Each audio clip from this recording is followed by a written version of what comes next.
भरमी भीम एकादशी संपूर्ण व्रत कथा विधि क्या करें क्या न करें। नमस्कार भक्तों, आज हम आपको बताने जा रहे हैं भरमी एकादशी के पावन व्रत की महिमा, इसकी पूरी व्रत विधि, क्या करें और क्या न करें, और अंत में सुनेंगे इसकी पावन कथा। भरमी एकादशी का महत्व। भरमी एकादशी भगवान श्रीहरि विष्णु को अत्यंत प्रिय है। मान्यता है कि इस दिन विधिपूर्वक व्रत रखने से सभी पापों का नाश, घर में सुख शांति और अंत में मोक्ष की प्राप्ति होती है। जो व्यक्ति जीवन में जाने अनजाने पाप कर बैठता है, उसके लिए भरमी एकादशी का व्रत एक महान प्रायश्चित माना गया है। भरमी एकादशी व्रत की पूरी विधि।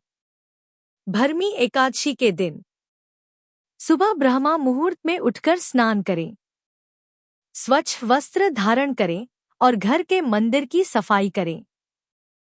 भगवान विष्णु या श्री कृष्ण की मूर्ति या चित्र स्थापित करें। उन्हें पीले फूल, तुलसी दल, दीपक और धूप अर्पित करें। इसके बाद ओम नमो भगवते वासुदेवाय इस मंत्र का जाप करें। दिन भर उपवास रखें।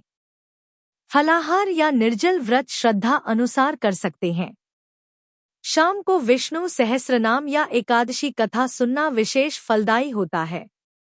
अगले दिन द्वादशी को व्रत का पारण करें और ब्राह्मण या जरूरतमंद को दान दें। भरमी एकादशी पर क्या करें?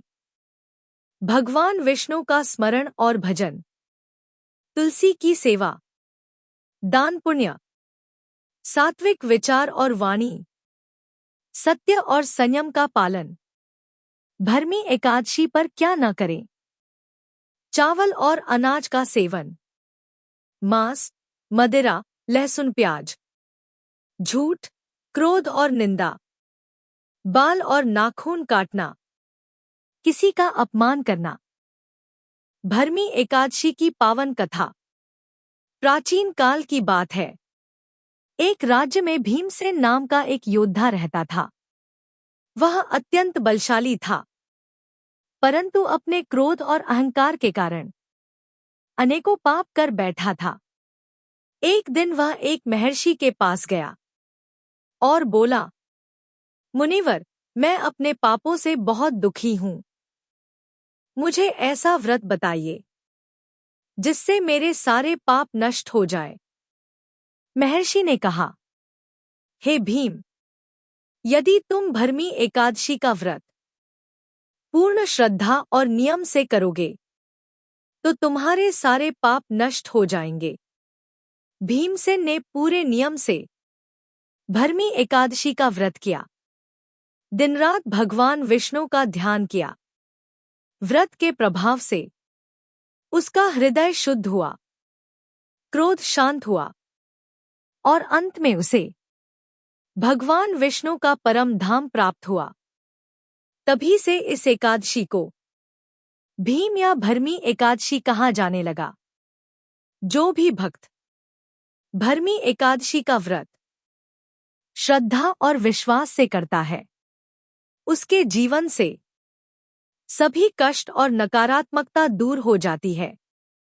भगवान विष्णु आप सभी पर कृपा बनाए रखें। ऐसी ही पावन कथाओं और व्रत की जानकारी के लिए कृपया वीडियो को लाइक करें, चैनल को सब्सक्राइब करें और अपने परिवार के साथ शेयर करें।